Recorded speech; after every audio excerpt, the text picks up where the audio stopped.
de 25 milhões, dinheiro que reforça o combate a crimes. Estamos financiando um projeto da Polícia Rodoviária Federal para a criação de uma escola de cães farejadores para melhorar a fiscalização em portos, aeroportos, rodovias e fronteiras, com previsão de inauguração em janeiro de 2021. Desde o ano passado, a estrutura da Secretaria Nacional de Políticas sobre Drogas do Ministério da Justiça e Segurança Pública passou a ser usada também para leiloar bens apreendidos em outros crimes. Só neste ano, 900 cabeças de gado foram a leilão em Mato Grosso por lavagem de dinheiro.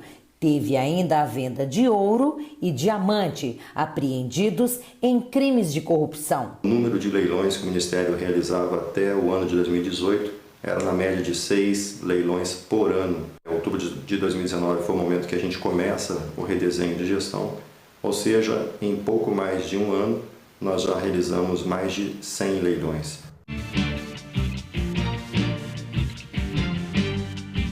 As duas novas ferramentas atendem à meta do governo de digitalizar serviços públicos e unificar as informações em poucos portais.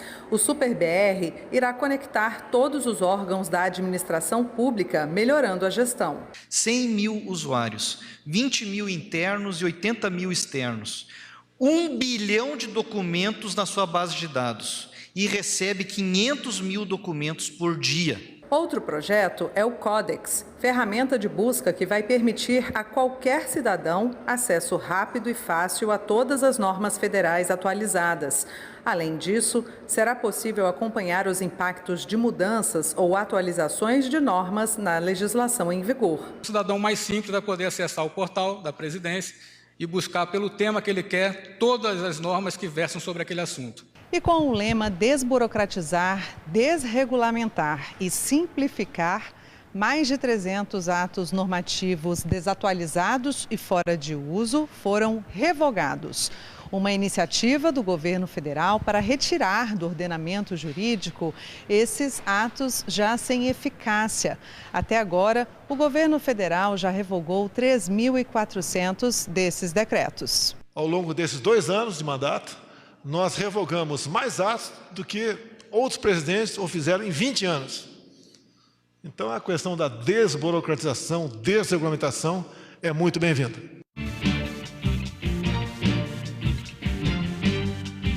Daniela é professora da educação básica e mãe do Murilo.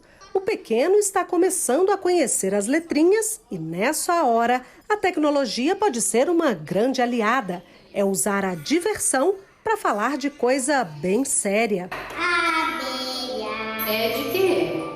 São recursos que chamam a atenção da criança pela questão visual, com cores divertidos, sons. E a criança brincando, ela vai aprendendo. O Ministério da Educação quer aproveitar esse interesse das crianças pelo mundo eletrônico para ajudar na alfabetização. Por isso, lançou um jogo virtual que desenvolve a leitura unindo sons a letras. O Grafogame, ele é um jogo que ensina os sons das letras, das sílabas e das palavras. Então, a criança ouve um estímulo auditivo e depois tende a associá-lo às representações gráficas. O Grafogame foi desenvolvido na Finlândia a partir do monitoramento científico de um grupo de estudantes durante a infância. É mais uma alternativa, segundo o MEC, para suprir parte do prejuízo causado pela pandemia. As aulas virtuais podem ser baixadas de graça pela internet, tudo de uma vez. Não precisa de conexão, o que facilita o uso pelas famílias de baixa renda. Nós queremos atingir lá na ponta mesmo. Por isso, essa versão offline que faz com que crianças possam ter acesso.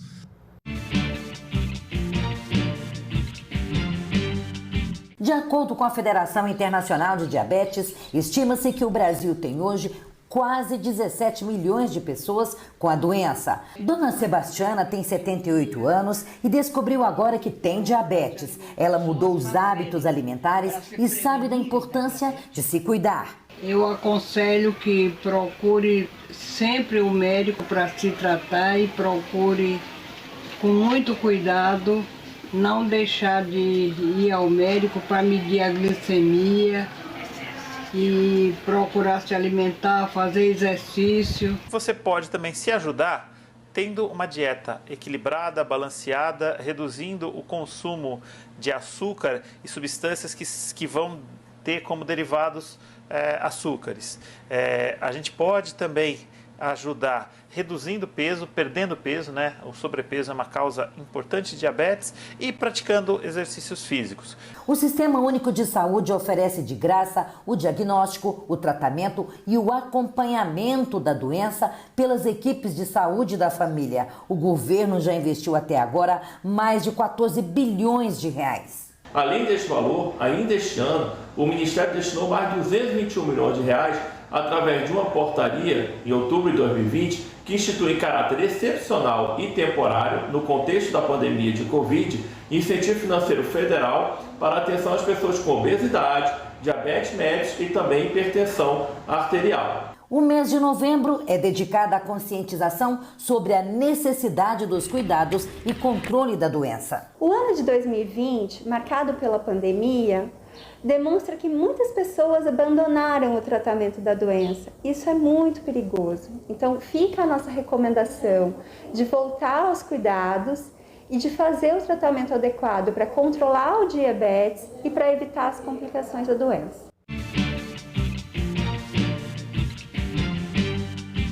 Enquanto aguarda a conclusão dos testes com as vacinas contra a Covid-19 e a aprovação junto à Anvisa, o Brasil se prepara para imunizar a população.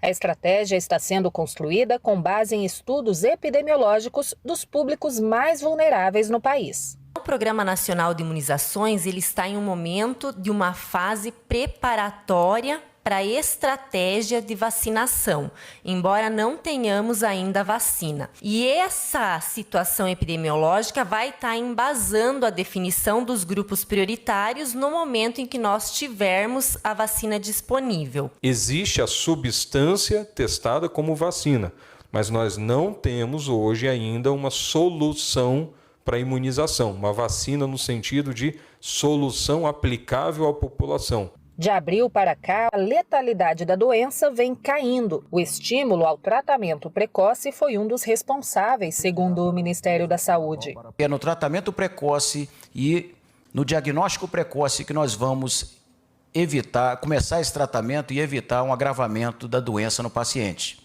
O Ministério faz um alerta para que as pessoas continuem adotando todas as medidas de proteção, como o uso de máscaras e o distanciamento. Sobre o aumento no número de casos confirmados da Covid na última semana, o secretário voltou a afirmar que não faltarão insumos para o tratamento da população nos estados e municípios. Nós continuamos atendendo com critérios objetivos e bastante palpáveis, tangíveis, a habilitação de leitos, prorrogação de leitos habilitados, podemos atender a demandas de distribuição de ventiladores, equipamentos de proteção individual.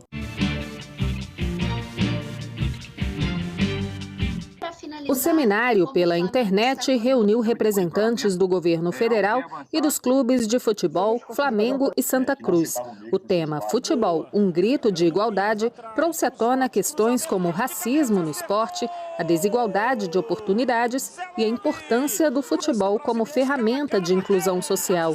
Para a ministra Damares Alves, uma iniciativa necessária para colocar o tema no centro do debate. Como o futebol pode contribuir em pautas tão extraordinárias como essa que nós estamos trazendo aqui. O projeto Integra Brasil, criado no ano passado, promove esta série de seminários e outros eventos para tratar das medidas de enfrentamento de violações de direitos humanos. Sabemos aproveitar esse potencial do Brasil e usarmos para o bem, usarmos para que cheguemos a esse princípio da igualdade de oportunidade para todos, né? Não só uma igualdade formal, mas a igualdade material é o que nós desejamos para toda a nação brasileira, né?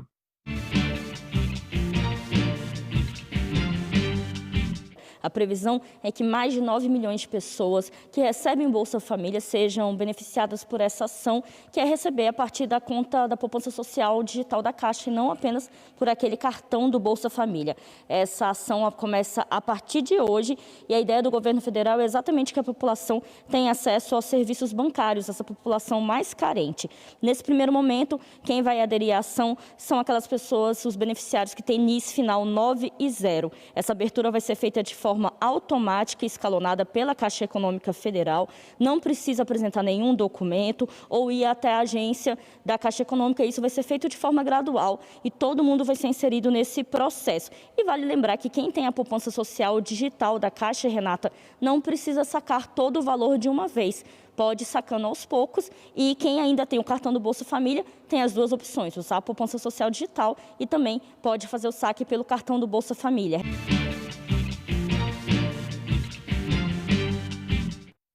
No primeiro dia da visita à fábrica da Sinovac, em Pequim, na China, os técnicos da Anvisa inspecionaram os pontos do sistema de qualidade da farmacêutica. Além disso, foram checados os requisitos técnicos dos bancos sementes e celulares, que contêm as partículas que serão usadas na fabricação da vacina contra o coronavírus. A Sinovac é a fabricante dos insumos que serão utilizados pelo Instituto Butantan, em São Paulo, para a produção da Coronavac. Os técnicos da Anvisa continuam em visita à fábrica chinesa até a próxima sexta-feira. De acordo com o cronograma da visita, em cada dia, eles deverão verificar requisitos técnicos para avaliar se a fabricação da vacina transcorre de acordo com o regulamento de boas práticas e regras utilizadas pelas principais agências sanitárias internacionais. E a partir de janeiro, a Anvisa fará parte de um grupo internacional de inspeção farmacêutica. A agência brasileira se une a outras 53 iniciativas internacionais reconhecidas pela excelência na inspeção da fabricação de medicamentos e insumos para uso humano. Para ter sucesso no pedido de adesão, a Anvisa modernizou os instrumentos regulatórios e investiu na qualificação de inspetores. A adesão também traz vantagens para a indústria farmacêutica instalada no país, que terá maior facilidade para exportar medicamentos produzidos aqui.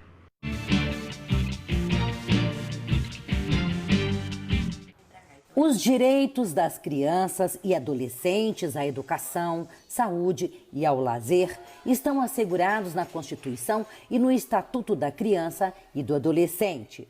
Mas é a atuação dos conselhos e conselheiros tutelares que cuida para que esses direitos sejam cumpridos na prática. Todas as vezes que uma criança ou uma adolescente está em situação de violação dos seus direitos ou ameaça a esses direitos, nasce a possibilidade e a necessidade de intervenção do Conselho Tutelar, que vai aplicar medidas de proteção para aquele caso daquela criança, daquele adolescente, a fim de restabelecer aquele direito. E para melhorar a formação dos conselheiros tutelares e de quem atua em defesa da infância no Brasil, foi criada a Escola Nacional dos Direitos da Criança e do Adolescente. Se você é conselheiro tutelar, conselheiro de direitos, gestor de organização social, gestor público ou simplesmente um cidadão que quer atuar na defesa e promoção dos direitos das crianças, você pode fazer a Indica.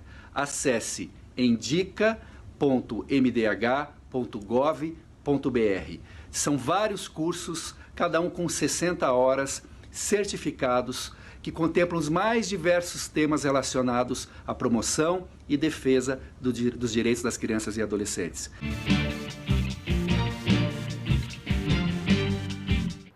O Brasil registrou 11 mil quilômetros quadrados de desmatamento na Amazônia Legal entre agosto do ano passado e julho deste ano, segundo os números preliminares divulgados pelo INPE. Os dados foram apresentados ao vice-presidente Hamilton Mourão, que defendeu as políticas de combate ao desmatamento ilegal. Nós iniciamos tarde o nosso trabalho de combate esse ano. Esse trabalho iniciou efetivamente a partir do mês de maio e desde ali é que nós começamos a observar esse início de uma tendência decrescente. Havia uma expectativa ou até uma estimativa de que o resultado atual que fosse ser divulgado nos daria um aumento em torno de 20% do que ocorreu no passado. Foi um pouco menos da metade não é, disso aí. E, portanto, nós não estamos aqui para comemorar nada disso, que isso não é para comemorar, mas isso significa que os esforços que estão sendo empreendidos, eles começam a render frutos. Para combater o desmatamento ilegal, o governo brasileiro tem investido em tecnologia de monitoramento. Aqui no INPE de São José dos Campos, em São Paulo, o primeiro satélite de grande complexidade, totalmente nacional, deve ficar pronto nas próximas semanas. Ele será levado para a Índia ainda este ano e lançado em órbita em fevereiro de 2021. Brevemente, nós teremos mais um satélite incorporado, que é o Amazônia 1, não é, com um nome extremamente significativo, e ele vai dar novas capacidades para o trabalho dessa equipe. A ideia do Ministério é ampliar esse tipo de estrutura para que nós tenhamos uma melhoria no desenvolvimento da ciência necessária, no desenvolvimento da tecnologia necessária e também para a melhoria da nossa indústria, né, de forma que nós possamos competir nesse mercado tão importante no mundo como um todo.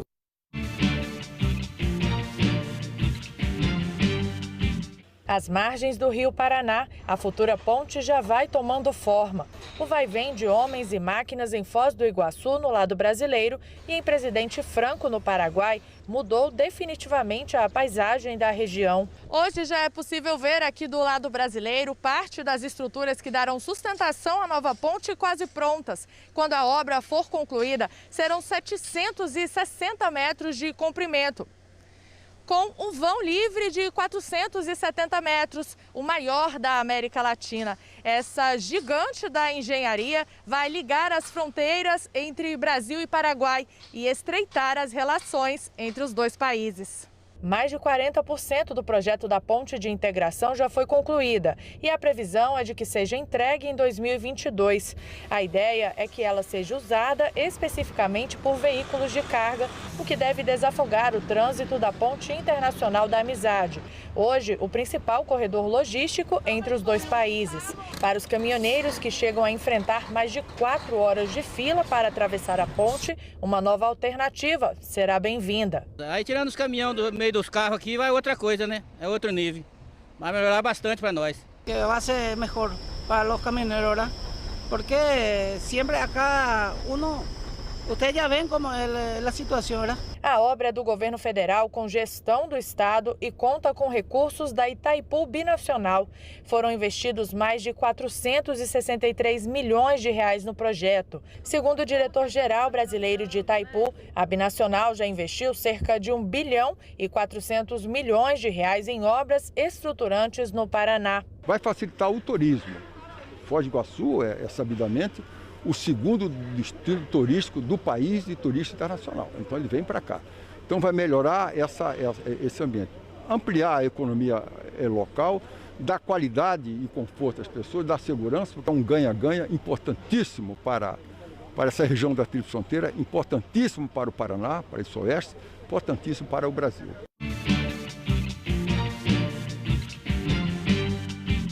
Desde o início de novembro, esse restaurante funciona no Jardim Botânico do Rio de Janeiro, numa área concedida pelo governo federal. A parceria com a iniciativa privada permitiu a revitalização do lugar, além de ter gerado 16 novos empregos. A gente vem buscando essa mão de obra, né, montando as equipes e pretendendo crescer cada vez mais para atender de cada vez melhor o público do Jardim Botânico. O ministro do Meio Ambiente, Ricardo Salles, foi ao Jardim Botânico para realizar uma visita técnica. A análise vai ajudar na elaboração de novos projetos de concessões. O Jardim Botânico é considerado um dos mais importantes do mundo. Inaugurado na época do Brasil Colônia por Dom João VI, reúne história e preservação da natureza. Em dezembro, o parque vai ganhar um serviço de visitas guiadas em carrinhos elétricos. O ministro do Meio Ambiente também visitou o Parque Lage e o Parque Nacional da Tijuca, aqui no Rio de Janeiro, com o mesmo objetivo: identificar possibilidades para firmar parcerias com a iniciativa privada. O governo federal reconhece que é o setor privado que deve fazer os investimentos, sabe fazer, tem agilidade para fazer. Então, havendo interesse do setor privado para operar esses aparelhos públicos, esses locais importantes da história e do meio ambiente, nós convidaremos o setor privado para participar.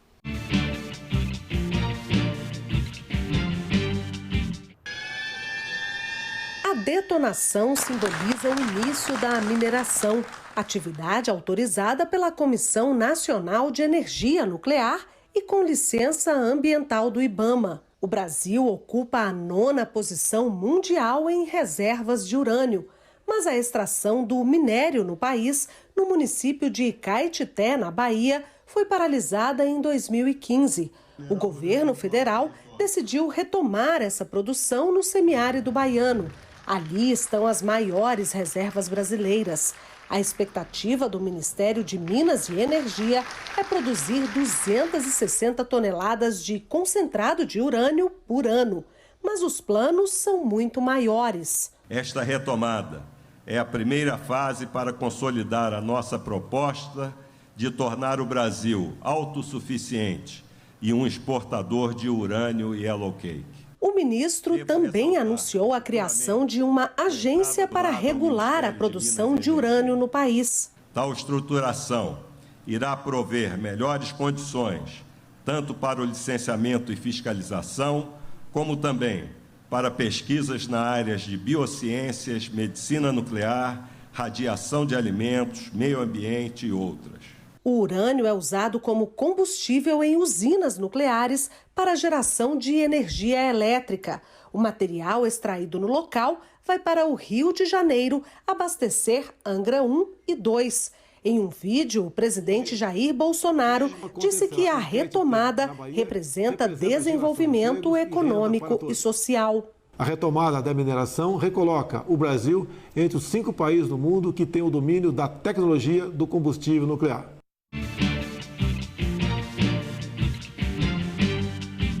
Cerca de 920 mil pessoas vivem com AIDS no Brasil. 77% fazem tratamento com antirretroviral e, por isso, a maioria, 94%, já não transmite mais a doença por via sexual. O diagnóstico precoce é fundamental para o sucesso no tratamento. Por isso, a campanha deste ano traz como tema Previna-se, faça o teste. Hoje a gente demora 15 minutos para a gente ter um resultado e a sobrevida de um paciente de AIDS é igual a de uma pessoa normal desde que a gente tome remédio. No ano passado, foram 41.919 novos casos. Em 2018, 45 mil. Nos últimos 5 anos, a taxa de mortalidade por AIDS também apresentou redução de 17%. Houve ainda queda de 22% na taxa de detecção de HIV em menores de 5 anos. Mas o desafio é reduzir o registro de casos entre jovens de 20 a 29 anos. É uma população que já está aí com a vida sexual ativa, mas que não vivenciou, como as gerações anteriores, as mortes, a tragédia que se deu naquela época em que nós ainda não tínhamos um tratamento comprovado para HIV/AIDS. A vacinação contra a Covid-19 vai ser feita em 4 fases. A primeira fase prioriza trabalhadores da saúde, a população idosa a partir dos 75 anos, pessoas com 60 anos ou mais que vivem em instituições de longa permanência e a população indígena. Em um segundo momento, entram pessoas de 60 a 74 anos. Já a terceira fase prevê a imunização de portadores de doenças renais crônicas e cardiovasculares. E a quarta e última fase deve vacinar professores, profissionais das forças de segurança, funcionários do sistema prisional e a população privada de liberdade. Serão ministrados vários vídeos na televisão, na rádio, na TV, nas mídias sociais, esclarecendo como será a vacinação, o que era a vacinação, qual a segurança dessa vacinação. As 4 fases da campanha devem vacinar mais de 100 milhões de pessoas em 2 doses. O governo já negocia aquisições de 300 milhões de seringas e agulhas no mercado nacional e outras 40 milhões no mercado internacional. E o Ministério da Saúde ressalta que o plano é preliminar e pode sofrer alterações. É fundamental cruzarmos com os dados de eficácia e de segurança da vacina, porque uma determinada vacina, ela pode ter sido testada apenas em uma determinada faixa etária. E, portanto, com isso, pode dificultar ou não atendermos os grupos que são prioritariamente definidos do ponto de vista epidemiológico. Segundo o Ministério, o Brasil já possui garantidas mais de 140 milhões de doses de vacinas contra a Covid-19, por meio dos acordos entre a Fiocruz e o laboratório AstraZeneca, além da aliança COVAX Facility. Mesmo assim, nenhuma outra vacina, se aprovada pela Anvisa, está descartada. O que nós queremos é uma vacina que seja registrada na Anvisa e que mostre eficácia e segurança necessária para que a população brasileira precisa.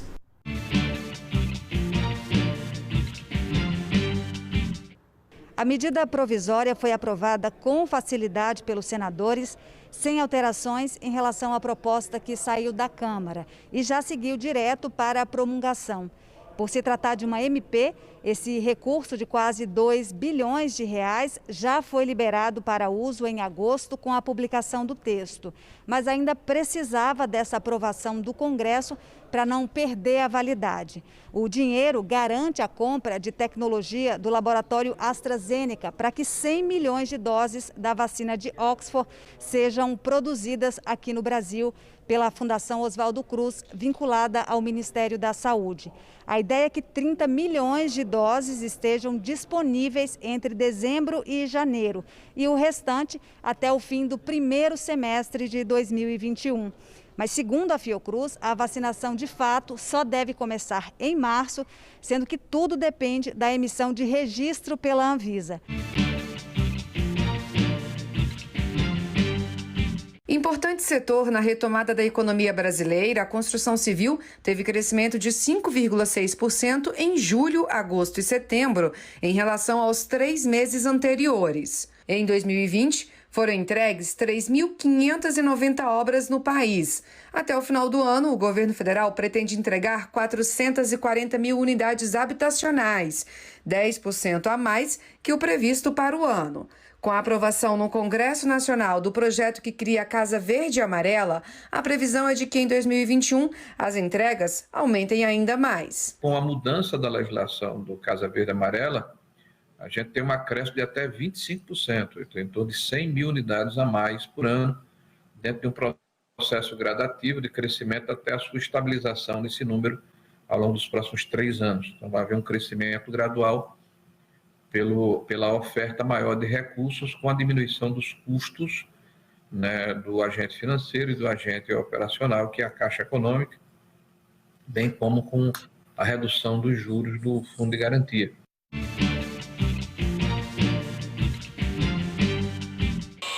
Para garantir água tratada a 35 milhões de brasileiros e esgotamento sanitário para 100 milhões de pessoas, a aposta do governo é respeitar as diferenças regionais. O Brasil tem situações muito heterogêneas e, com isso, ter a flexibilidade de apoiar, reconhecer e avançar em projetos que serão distintos.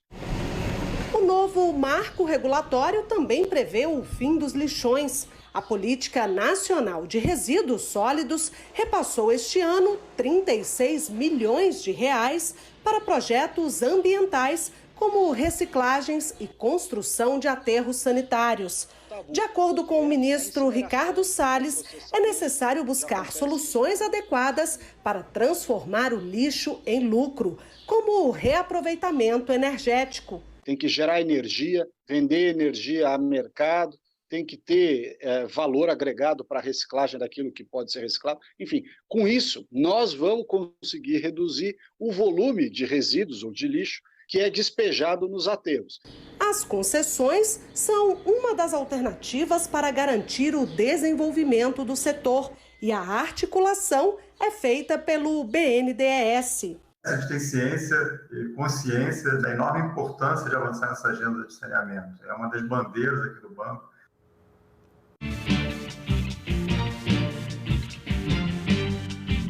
O governo anunciou R$ 3.500.000 para modernizar a infraestrutura do Centro Brasileiro de Referência em Inovações Tecnológicas para Esportes Paralímpicos, vinculado à Universidade Federal de Uberlândia, em Minas Gerais.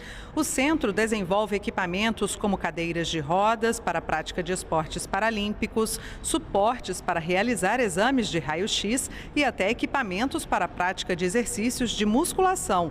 Não tem sentido essas tecnologias ficarem nos muros da universidade, elas têm que sair para a sociedade. Mais de 50 milhões de pessoas precisam de algum tipo de dispositivo, algum tipo de equipamento para melhorar a qualidade de vida. E a gente pode fazer muito, a tecnologia ela está presente em todas as nossas ações, em todas as áreas de atividade do governo, em todas as áreas de atividade do país. O presidente Jair Bolsonaro assinou 2 decretos. O primeiro cria o Comitê de Doenças Raras, que vai promover estudos e formular políticas públicas voltadas a pessoas portadoras dessas doenças. O segundo decreto institui o Prêmio Acessibilidade, que vai reconhecer iniciativas de promoção da acessibilidade para pessoas com deficiência. Tivemos aqui uma amostra de todas as realizações do último ano e testemunhamos também o compromisso da Embratur com a criação de uma coordenação de acessibilidade na agência. Menciono também o empenho da Caixa em realizar parceria com as APAES do Brasil. Iniciativas como a de vocês enchem nossos corações de esperança. E em homenagem ao Dia Internacional do Voluntariado, a ministra da Mulher, da Família e dos Direitos Humanos agradeceu o trabalho dos voluntários durante este período de pandemia. Obrigada a todos os voluntários que nos ajudaram nesse período de pandemia a fazer a vida das pessoas no Brasil melhor. Nesta loja que vende embalagens para presentes e sacolas no centro do Rio de Janeiro, o movimento de clientes é grande. O local ficou 3 meses fechado por conta das regras de isolamento social, mas desde julho as vendas não param de aumentar. Nesses últimos meses que passou, a gente acompanhou um movimento muito grande de consumo, inclusive essa época de Natal, que também a economia aquece. Parece que as vendas estão melhores até que o ano passado. O que o Leonardo sentiu na prática foi comprovado pelo IBGE. Um levantamento realizado pelo Instituto mostrou que o Produto Interno Bruto brasileiro voltou a subir entre os meses de julho e setembro e registrou a maior alta da história, depois da queda recorde que tinha acontecido no segundo trimestre do ano, provocada pela pandemia do coronavírus. No terceiro trimestre do ano, o PIB aumentou 7,7%. Os principais setores que influenciaram esse bom desempenho foram o da indústria e o de serviços. A agropecuária, com o fim das principais safras, foi o único setor que teve um resultado negativo no PIB do terceiro trimestre. Mas, no acumulado do ano, o setor tem um crescimento de 2,4%. Para os próximos meses, a expectativa é de que a economia vai continuar crescendo, impulsionada pelas notícias positivas sobre o avanço das vacinas contra o coronavírus. 2021 tende a ser um ano melhor, a gente espera um crescimento entre 3% e 3,5%. Certamente a gente não vai ter um ano que vem tão negativamente impactado quanto foi o ano de 2020. E o ministro da Economia, Paulo Guedes, comentou a alta do PIB e disse que o desafio agora é sustentar esse crescimento para o ano que vem. O sinal de recuperação cíclica é evidente. O Brasil voltou em V e está decolando de novo. Essa recuperação cíclica agora volta e isso tem que ser transformado numa retomada de crescimento à base de investimentos. Então, esse é o nosso desafio à frente e nós esperamos que isso aconteça à medida que nós retomamos a agenda de reformas estruturantes.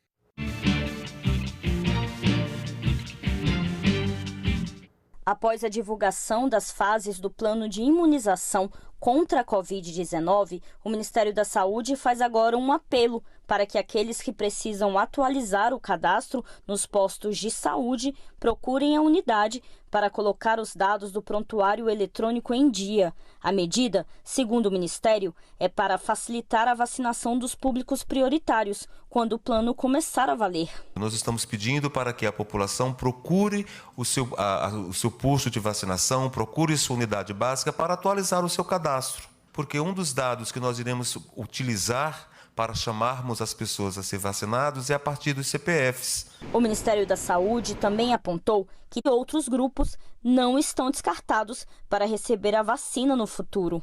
A partir do momento que se tem mais vacinas licenciadas, que se tem mais quantitativos disponíveis, há de se pensar sim e se planejar a inserção de novos grupos, principalmente no que diz respeito à manutenção dos serviços essenciais no país.